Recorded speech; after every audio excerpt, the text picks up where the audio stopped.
कुंती की स्तुति श्रवण करके भगवान रथ में आरूढ़ होकर के द्वारिका को प्रस्थान कर रहे हैं।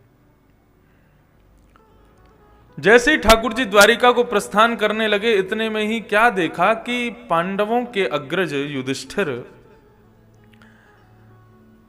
रुदन कर रहे हैं। भगवान बोले, तुम रो क्यों रहे हो? तब युधिष्ठिर कहते हैं, बाल द्विज स्वहन मित्र पितृ भ्रातृ गुरुद्वः न मे स्या निर्यान मोक्षा यपि वर्षायुतायुतैः। मैंने छोटे छोटे बालकों को मार दिया, मैंने ना जाने कितनी बालकों को अनाथ कर दिया, उनके पिताओं को मार के, कितनी माताओं को विधवा कर दिया, मैंने अपने परिजनों को मार दिया, अपने परिवार को मार दिया। मैं बहुत बड़ा पापी हूं।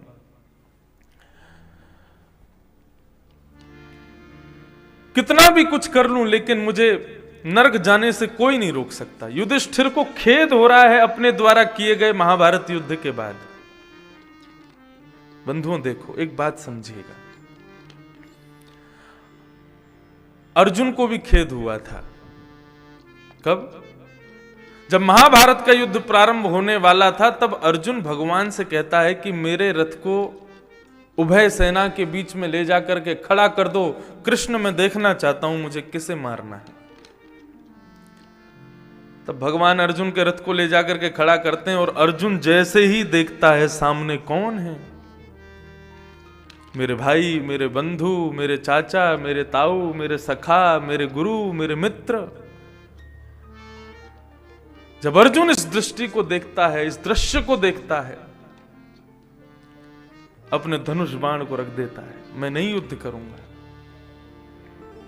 ये मेरे अपने हैं, मैं इनको नहीं मार सकता। तब भगवान खूब डांट लगाते हैं अर्जुन की, बोले अब याद आ रहा है तेरे को? पहले सोचना चाहिए था। अब उभय सेना के बीच में खड़ा होकर के पूरे युद्ध की तैयारी हो चुकी है, अब कह रहा है कि मैं इनसे युद्ध नहीं करूंगा। तब भगवान ने उसको गीता उपदेश किया, उसका मोह दूर हुआ, तब उसने युद्ध किया। लेकिन युधिष्ठिर जी क्या कर रहे हैं? सबको मार दिया, पूरा युद्ध हो गया, अब खेद कर रहे हैं कि मैंने ऐसा क्यों किया। किसी कार्य को करने से पहले ही यदि उसके प्रति संशय मन में प्रकट हो रहा है, तो उस समय कृष्णाश्रय लो, जैसे अर्जुन ने लिया। बहुत समझने वाली बात है ये। हम कुछ भी कार्य करने जाते हैं तो हृदय 2 बार कहता है, करो मत करो, करो मत करो। ये संशयात्मक जब दृष्टि हमारे हृदय में प्रकट होती है, उस समय भगवद भजन और भगवत सत्संग ही आपको मार्ग बताएगा कि आपको क्या करना चाहिए। लेकिन कोई अपराध करने के बाद, कुछ गलती करने के बाद, और फिर कर्म पे हाथ रख करके रोओगे और कहोगे मैंने ऐसा क्यों किया, उसका कोई फायदा नहीं। युधिष्ठिर के रुदन का कोई फायदा नहीं है। क्या कौरव वापस आ जाएंगे? जितनों को मारा क्या वो जीवित हो जाएंगे? अब क्यों खेद कर रहे हो? तो ऐसी स्थिति में क्या किया जाए?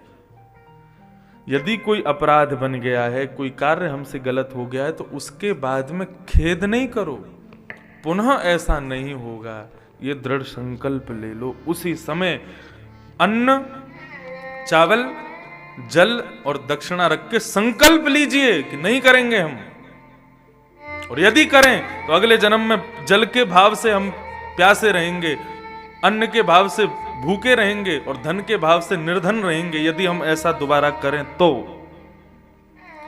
जब संकल्पित होकर के आप ठाकुर जी से कहोगे कि प्रभु अब हमें मार्ग बताओ, हमसे अपराध हुआ, क्या करूं मैं, आप देखिएगा ठाकुर जी उत्तर देंगे। लेकिन जब प्रवृत्ति बन गई है कि नहीं, बार बार क्षमा मांगनी ठाकुर जी से, फिर वही कार्य करना, उसका कोई लाभ नहीं होगा। युधिष्ठिर रो रहे हैं।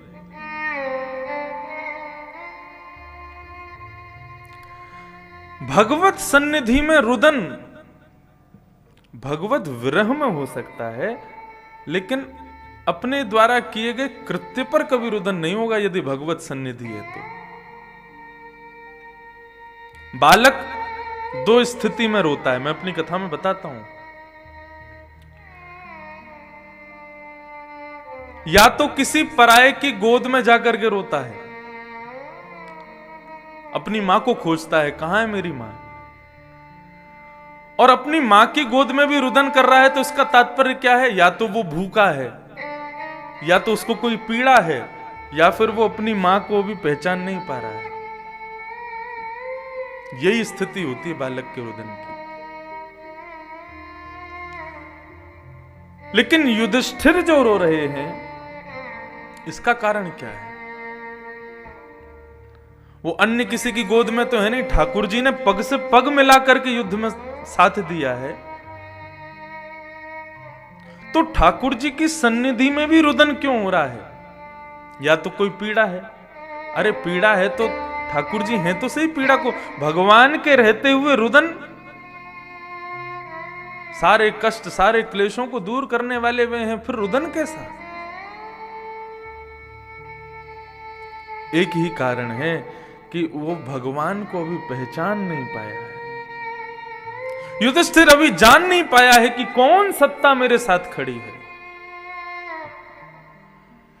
यदि भागवत कथा के श्रोता आप हैं, भगवत भक्त आप हैं, उसके बाद भी यदि किसी कार्य के लिए रुदन कर रहे हैं, तो माफ कीजिए, शायद आपकी विश्वास में अभी न्यूनता है ठाकुर जी के प्रति।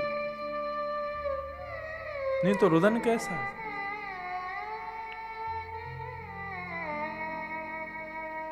किसी कार्य की सिद्धि के लिए कभी भक्त नहीं रोते, भगवत स्मृति में रुदन होता है भक्त का।